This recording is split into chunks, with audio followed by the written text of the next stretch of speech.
Okay, it is about 6:30 right now. I'm heading to the office to load up all the camera gear. Then we're gonna head to Tennessee for Standard University. Let's go. Okay, so we have to load up all this gear. This is all the camera stuff we're taking just to record videos for you guys. So let's go.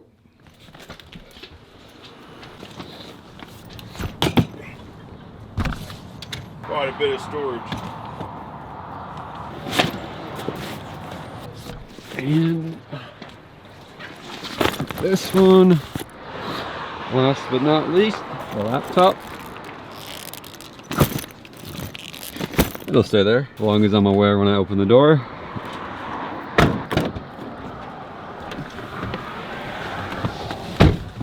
Alright guys, it is Wednesday morning. Now, originally we were going to pack up the truck, Braden and I, and make for Alexandria, Tennessee. But as fate should have it, we've got a load of wire strand over at Ozark Wire Works that needed unloaded first, then we're headed there. So right now we're on our way to Ozark Wire Works.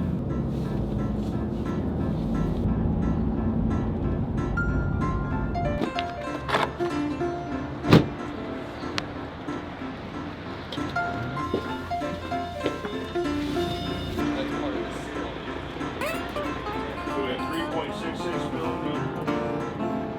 We got 2.95 millimeter.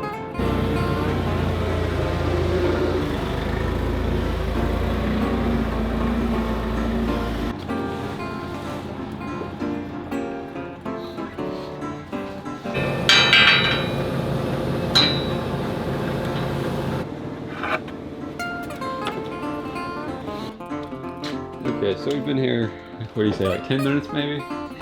We're making good progress. You know, it's been a little while. Took us a while to figure it out, but then Joe had the idea of putting these through here, and now we kind of got a system sorted. The main problem that No, I haven't talked about it. No, I just filmed some random stuff. So this door into this container is 90 inches tall. Floor to mast on our forklift is like 92 inches. It's if it's any taller, it might as well be 10 foot taller. It won't get in here. So then we borrowed the neighbor's forklift. They're nice enough to let us borrow it because this one's only like 68 inches tall, 70 inches maybe. It'll fit like a dream. Till the ramp itself has too much of an angle. So the bottom of the mast hits on the ramp. So it can't come in either. So now this is kind of the plan is we're putting the carriers in them, dragging them out, and then we'll flip around, pick them up, and stack them. Not the most efficient way to unload one of these. The driver actually had a really good suggestion that, so this is just a 20 normal or 20 regular. Next time we might request a 20 high. Might end up paying a little bit more for the shipment, but you know, we'll have to weigh that out. See how long it takes us totally to unload this, and then see what the cost is. For a 20 high would actually get our forklift in here pretty easily. The other option is to have this delivered over to Ozark Fence, where if you guys watch the channel, you know we've got a telescoping forklift over there, a telehandler, that could reach right in here and grab these. So, but then we had the next problem of getting them from there to here. Not a problem, it's just probably 3 or 4 or 5 trips. We're still going. It's only like 10:30. Again, this isn't the most efficient, but we're getting there. We have, it looks like 5 more, so 6 more counting this one. So we're getting there.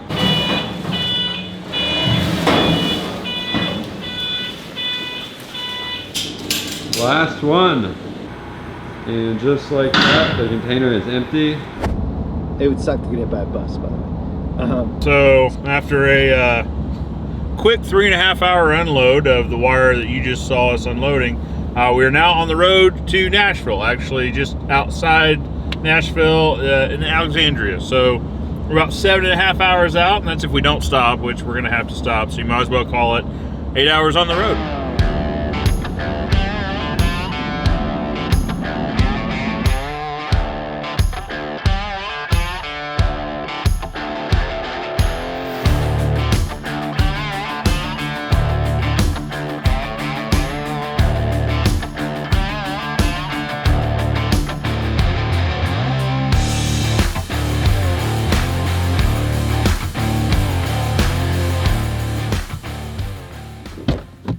And we made it.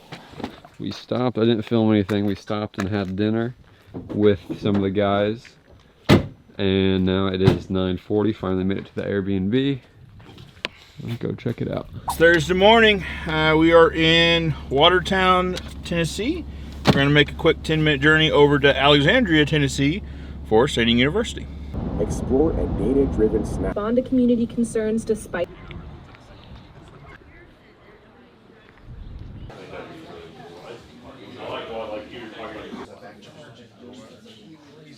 I want everybody to stand up. So, normally we have everybody introduce themselves. It's going to take 2 weeks for that. So I want everybody, if you only learn one lesson here today, is that too loud? It sounds really loud. If you can only learn one lesson here today, I think it would be the importance of looking someone in the eye and shaking their hand in your personal life and in your business life, because many people are taught, most of you probably already know this, and most of you were probably taught, if somebody shakes your hand and they don't look you in the eye, you can't trust them, right? All right, guys, State University is just getting started. We literally just kicked it off, and we're already meeting great people from all around the country. Stay tuned for more. There were several good speakers during the event. We don't have time to show you them all here, but we'll have some videos coming out in the next few weeks showing you guys the best parts, so stay tuned for that. After a morning of learning from some awesome guests, we went outside to get some hands-on demonstrations. For old Miss Jones that don't have money to rebuild it, and it's got to be done, she's going to pay somebody to do it. She might as well pay you to do it. That ipe, that Brazilian wood, it's very dense, it's very heavy, it's going to last a lot longer, but it requires much higher maintenance if they want it to stay looking beautiful. So you'll notice this wood turns silver, it will turn white, but it doesn't really, it has to be really old to really start cracking and twisting and things like that. We really like to see all of our jobs have the underside of the deck steps clean, especially if it's a second story deck. Because there's nothing worse than seeing this beautifully stained deck and then the bottom side, the back side of 15 steps is still bright yellow. It just doesn't look quite as nice. And you can charge extra for it. Just tell your customer, hey, it's a little more labor, it's a little more time, it's a little more material, but we're gonna stain that portion of the deck so that we give you the most beautiful finished product possible. I recommend masking the house off. It's worth the extra 15 minutes of prep work to not have to worry about coming out there and cleaning the house when you're finished. What can you do on spindles? You can still sand with an orbital sander the spindles. You can also use an Osborne brush. If anybody doesn't know what that is, you can come check us out later. I think there's some Osborne brushes on the tables over here inside the expo hall. But an Osborne brush is another tool you can use. It goes on a high-speed buffer, and it just does exactly what it says. It buffs any fuzz off the wood, makes it go by really quickly. We've never had a winch, but it's only been around since 1994. After the outdoor sessions, we headed back inside for a final panel discussion, and then we had some awesome food that was brought and prepared by some of the guys. Thanks, by the way. Oh yeah, also, it started to rain.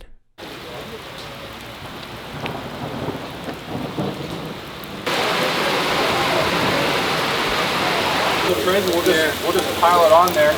It's getting there.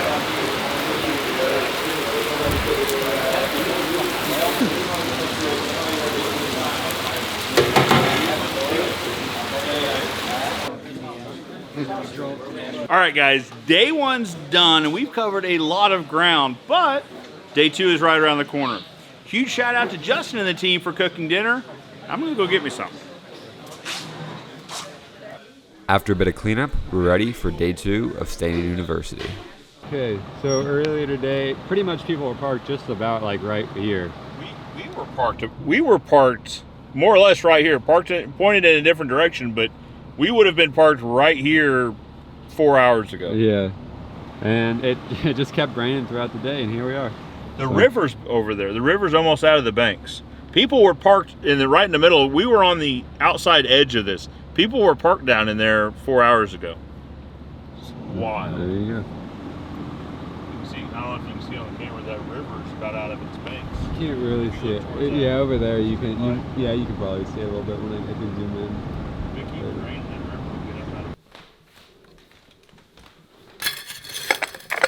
Day two of State University. Let's hit it. It is day two. We're back at the Airbnb getting ready to head to the State University. Now day two starting a little cooler than day one.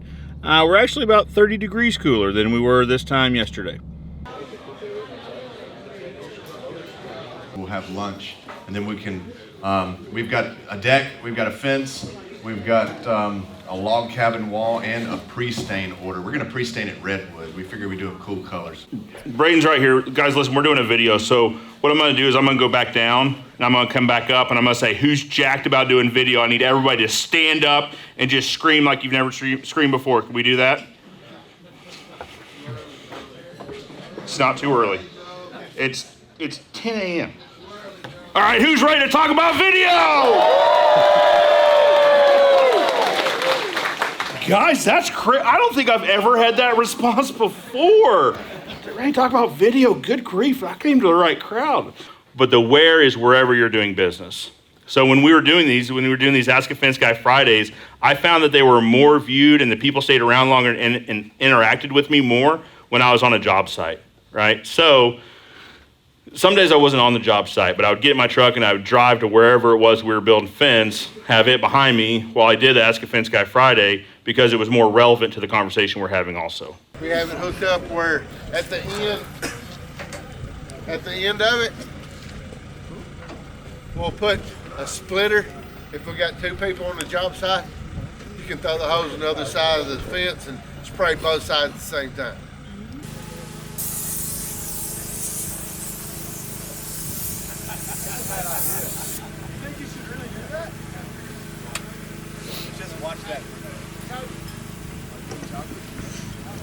Now, I know you guys got some guys on your team, you'll let them get away with that.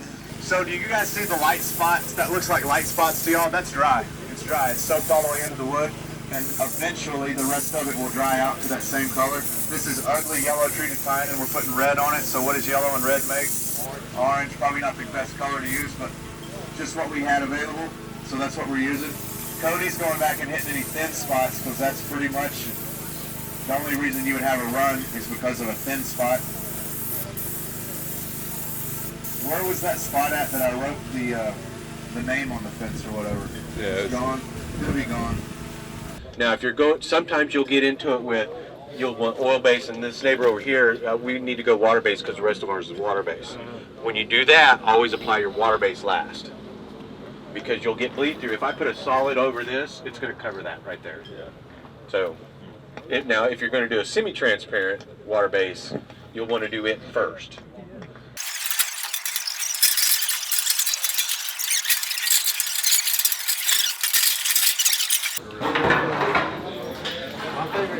All right, guys, and that's a wrap for day 2 and Standing University. I met so many great people. If I met you, thank you. I appreciate meeting the community, the fence fam out there. If I didn't meet you because you didn't come, you need to add this event to your year next year so you won't miss out next time. Okay, what's going on? So we pulled into our Airbnb, and there seemed to be a flock of strange birds. There's like so many. They're like all in the tree up there too. Yeah. I don't know how well you can see on camera, but like Yeah, there's probably 20 or 30 up in the trees. Yeah. What are they? Yeah, they're what in the world? Oh, is there something? Oh, that might just be wood. There's like something out there in the grass. That's just a stick. Oh. All right, yeah, YouTube, let us know. Bad sign or not? Yeah, are we gonna die tonight? Yeah, should we stay here tonight? Which actually, you're watching this 2 weeks later. So I guess if you're watching this, nothing bad happened. We'll see. Let's see.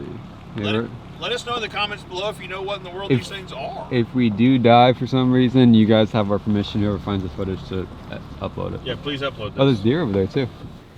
Okay, it's Saturday now, and I woke up, was getting some work done. And I looked outside over there, and I saw some vultures on the thing. There's like a bunch out there. And then there's like a bunch, I don't know if, yeah, a bunch over here too. I've never seen that many just like chill out on a property. It's so weird. Oh, they're all in the trees up there too. That's so bizarre. Whatever. We didn't die though, so that's cool. Where are we off to, Joe? All right, so it's Saturday. It's actually the day after Standing University. We stuck around for a little while longer. We're gonna go head over to Caleb's place now, do a live interview, and possibly check out the new place. I didn't really film anything the rest of the day. We did a live show from the Expert Professional Wood Care's office, which went well. Then we headed over to the new facility, which is under construction. We didn't want to give too much away, but here's a little sneak peek. All right, guys, so the last stop before we head out of town, Caleb was nice enough to bring us by the up-and-coming Expert Professional Wood Care facilities. Now, we're not taking you inside because there's some pretty cool stuff in there that we're going to keep a lid on until the official reveal.